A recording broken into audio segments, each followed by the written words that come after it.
Hedong.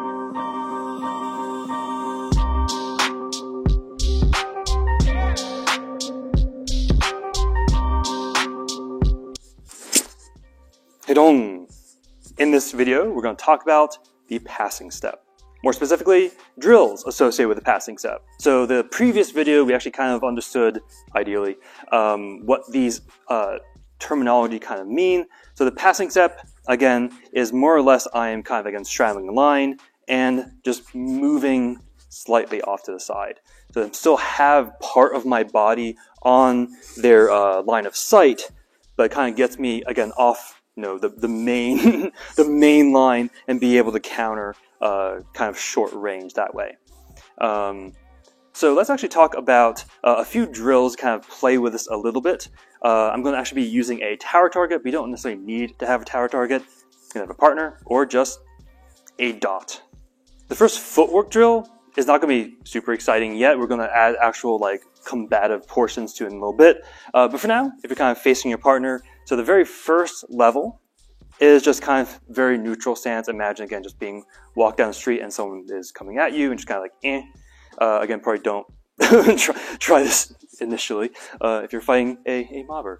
But from here, all I want you to do, again, kind of facing straight on, all I want you to do is moving your whatever foot you're going to be moving, move that foot, and kind of jab, just like touching, for now, kind of like the clavicle of the throat as you're moving this way, kind of covering your hand. If you want to be a little bit more, full fist, I like to have just kind of open because I like to grab and deflect, but kind of just be here and back, push and back. So literally just going back and forth this way. So the main thing I want you to kind of feel is you're going to be noticing there's a difference between doing this with open hand as well as sword. So open hand, allegedly his fists are going to be about here if he's kind of just in a neutral position. I'm probably going to want to go actually a little bit more, actually depending on what I'm trying to do, right? I just want you to be aware of how steep that angle is. So for example, if he's open hand, I just do this. That's not going to put you in a better position to actually attack them, right? Versus if I'm super narrow and I just do this, that's as good as linear footwork. So if you're just doing this for the first couple times, kind of think about a 30-degree angle. I was going to say pi over 6, right? That's pi over 6. Going this way, getting your body enough, so almost like your shoulder is past their shoulder this way, while you're still able to get in distance to actually strike them. And this way, that way. Again, very straightforward kind of footwork drill, kind of giving you just the sensation of how wide or narrow you should be doing this. The next level up from that is going to actually be in a standard fighting guard. Now, if you're doing this from a Gumdosa perspective, do one of these guys. If you're doing it from a standard Taekwondo perspective or general open hand, is this guy. I'm going to try to do a little bit of both because why not? But so if you're kind of here, exact same thing. I'm not going to do too much from here. Just evading off to the side, touch, or off to the side, punch. You can kind of change target area if you're actually working with a bob or a target. You can go for the face. You can go for the solar plexus. You can do a hook. You can do an upset punch. Really whatever you want to do, just to kind of get used to the idea of evasion, right? Still using this hand to kind of cover your face in case you want to get their arm out of the way and then get a nice gut shot. So you can do that kind of just moving off to the side here, going off. You can even throw an elbow, which is one of my favorites, but that's a little bit too close range, meaning you would have to be more narrow-footed this way to actually make it work. But just things for you to kind of keep in mind as you're doing that. Another level up from that is you could start to incorporate kicks if that's something that your martial art calls to you to do. But at this point, I actually want to introduce the sword weapon, right? So I could do a whole series on measure and kind of distance in terms of combat between open hand, close range, sword distance versus stick distance and all that fun stuff. But if we're both kind of here, this is kind of the standard distance between two combatants in terms of a standard longsword or katana, jingam length, right? So now I want you to do the same kind of drill, but just being aware of now again how steep you want it to be. Now, suddenly, if I only want to defend, which is also true for open hand, but if I only want to defend, the more wide the evasion, the more okay that is, right? Because if someone is really going gung-ho trying to split my two hemispheres, I just evade off this way, that's okay, right? Versus if I'm going very offensive, right? So if you kind of have a very standard, again, wide stance here, stepping off this way, if I just want to go in for a thrust, right? Not too bad, right? I can be pretty narrow if I want to, just knowing that his sword's also there. So this is actually safer from like 30 to 45 degrees, going in for that happy little thrust. You can also go for a two-handed cut. You can also go, if you really want to be a little bit silly, but also kind of just playing with it. Here, fake, bang, go for a Mizani cut, right? The world's an oyster, right? So I want to give you a few drills so you can actually practice against a target or against a partner. In that case, I'm actually going to probably have you face the camera, right? So the first drill I want you to do, again, all the while thinking about those angles, like how steep or how narrow you want those to be. The first one, not glamorous, but effective, is if someone's just trying to give you like an overhead strike, you just evade off to the side as you thrust them, right? Just thrust towards the solar plexus. I actually would not thrust towards the face in this particular case because the face is actually quite small. Trying to aim a thrust mid-range is actually quite difficult. So I actually recommend aiming for the general solar plexus. If you aim higher, it's likely to kind of slide up. If you slide up, you might get the neck, but just play with target area, right? So from here, you can either be two-handed or one-handed. For the side thrust, I usually do one hand, but evading off to the side, bam, right? Same thing even with your left hand, if I'm evading off to this side, bam. Not too crazy, right? So if you're up against a target, for example, now you kind of have this angle. Notice I'm going to be going off mostly on the 30-degree angle here. Someone's giving me like a center cut or a diagonal cut or something like that. I'm going to use my glute to push off to the side, and that pushing motion is actually going to help with that thrust, push, thrust, and then from here I actually just want you to kind of maintain contact and push off so you're back in guard. A classic problem with a lot of these drills is you do a drill, you do a combination, but you kind of stay in range of your opponent.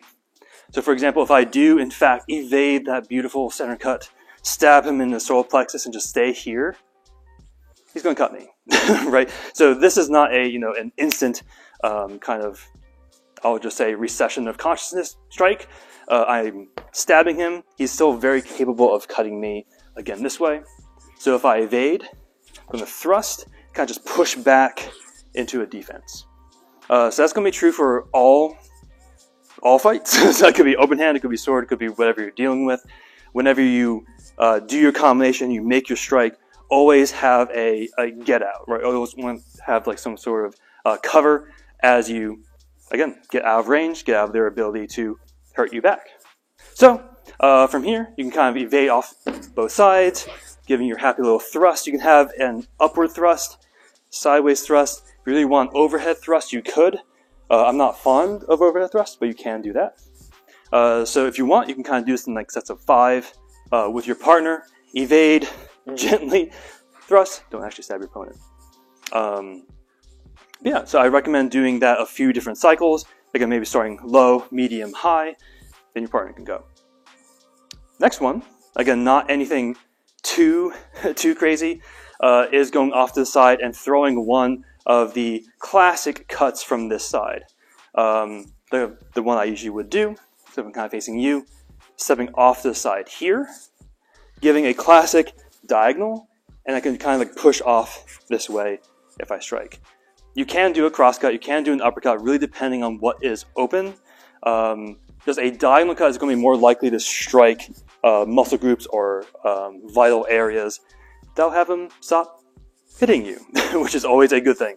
So you can evade off to the side. Cross cut, I would probably drag that into a sotose, but that's just because of my background. You can kind of uppercut, right? Aiming for the inside of the leg to kind of sever that artery and also go for their knee. Again, going out and making sure you're always having that strong defensive position as you retreat. So you have your bob or your target, whoever you're doing. So from here, again, noticing I'm just moving this way. We haven't crossed our feet yet. That's going to be our next video. But from here, actually, let me even center you out in terms of the beautiful aspect of cinema. So you're nice and straight. So from here, you can just go off to the side, diagonal. I would recommend actually plant that tip and push back here. So again, diagonal, thrust, push back here. Same thing on other side. Diagonal, thrust, push back, defense.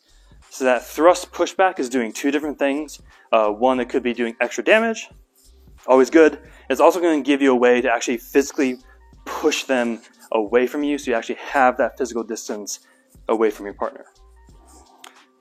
So going with the other ones, so this is going to be classic of just kind of going high and then whipping down low for a nice crosscut. So fake high, crosscut. This one I would actually just step back and cover. Crosscuts you actually want to really follow through with because you're, at least that low, you're just kind of slitting open. If you get stuck there, there's not like too many quick vitals down there. So again, from here, going the other side as well, kind of like faking high, crosscuts, cover, and back. And kind of doing the same thing with the uppercuts that we did with our diagonal cuts. So from here, you can still fake if you want. Fake high, come underneath for that uppercut, and then plant that that stab in their, whatever that muscle is called, into the neck, and push back this way. And same thing other way. So from here, aiming high, so from the side, aiming high, and then going down low, kind of with a quick fake. Aim high, strike low, thrust towards their neck, like so. So I know that was a lot of kind of random drills that we can kind of do with this very simple footwork, but I want you to get used to just moving on angles. So a lot of us, when we kind of have that, like someone's attacking you, you kind of just either want to go straight back, or we just kind of want to just either go forward if you want to like intercept their block, for instance. But it's just something that I recommend you kind of get used to, because the more you go on angles, first of all, it's harder for them to kind of recalibrate how to counter you. It's also generally going to be safer for you as well.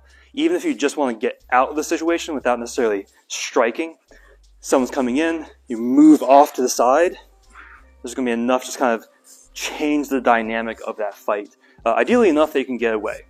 So with that, make sure you stay safe. So as with all of these videos, make sure you're, if you are working with a partner, make sure you're wearing enough gear they don't permanently damage each other. So make sure you stay safe, stay humble, and keep training. Heidong!